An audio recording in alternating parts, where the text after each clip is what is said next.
Before we talk about this new series, Diana, with Diana Rigg, I think it's only fitting and proper that I should say best wishes.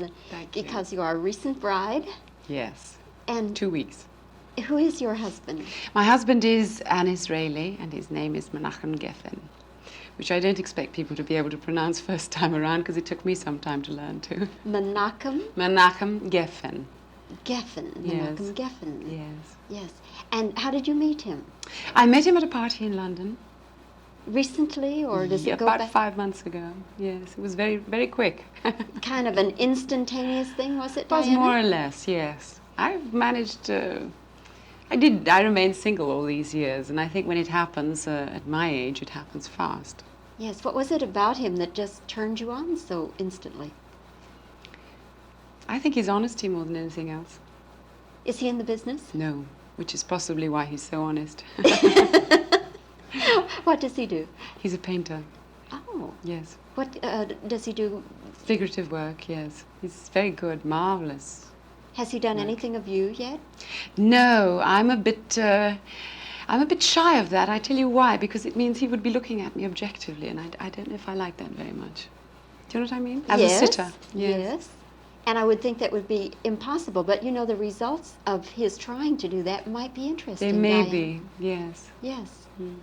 What is the storyline of your new series, Diana? Oh, it's marvelous. It's the story of an English girl, a divorcee, who comes to New York to start life afresh in New York, finding new jobs and new friends and everything. So that way we can incorporate my Englishness, surrounded by a lot of marvelous American actors and actresses, and the problems of a single girl in a city. But it is basically a situation comedy, isn't Yes, of course, Uh-huh. yes. And who are some of the people that are involved with you to Well, add the humor? Yes, I've asked, when we were working on this program, I asked Leonard Stern, who's the creator and originator of it, to be surrounded by the American character comedy actors and actresses, you know, because you have absolutely marvelous ones here. And it's something which is specifically American, and I wanted to learn from them, and I wanted to be surrounded by them, you know. So we have a cast of maybe 6 or 8 people, all of whom are masters at their job.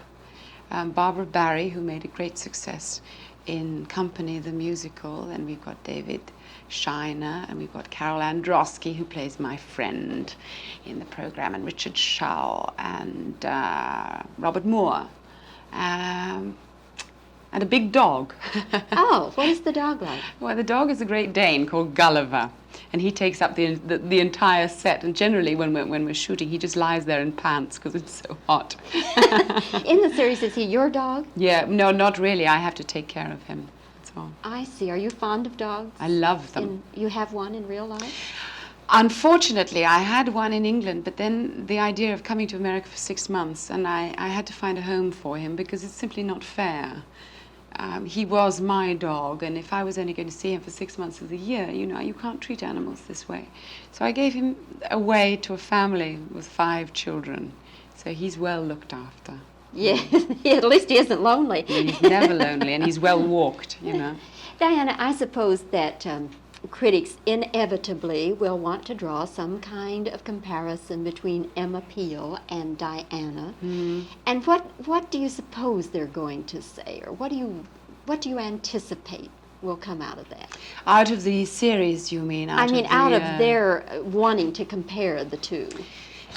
Well, I've always fought against categorization in my life because I think it limits people dreadfully. I mean, if I were to just speak to you as an interviewer instead of as a sort of woman and as a warm person, then I don't think there'd be much communication between us. So, all right, if people want to categorize me as Emma Peel, regardless of the fact that for several years before that I did a lot of work in the theatre and a lot of other work in television, then it seems to me that they're limiting themselves rather than me. I know that I exist in many forms. I mean, I Emma Peel or Diana Smythe as I am in the series, or Lady Macbeth that I've done. All these things I personally exist in.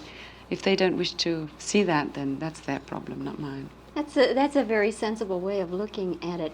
You got out of the Avengers at the very height and peak of your success. Have you ever regretted that? No, not at all. I got out for the very good reason that I didn't think I could improve anymore. That doesn't mean to say I was complacent, but just that it wouldn't get any better. I wouldn't get any better at it, and I didn't want to stick around and get worse, so I left. Was it boredom exactly? Or? No, it's the fact that you're playing a sort of one-dimensional character. And this is the marvelous thing about the series that I'm doing at the moment. It needn't be one-dimensional. She can be multi-dimensional because it's woman as opposed to cipher. Do you know what I mean by that? Well, anyway, we're looking forward to it, and there's been tremendous interest in the series, so I hope it's a big, big hit for you. Thank you very much. And maybe we'll see you here next year. Yes, I hope so. Thank you, Diana.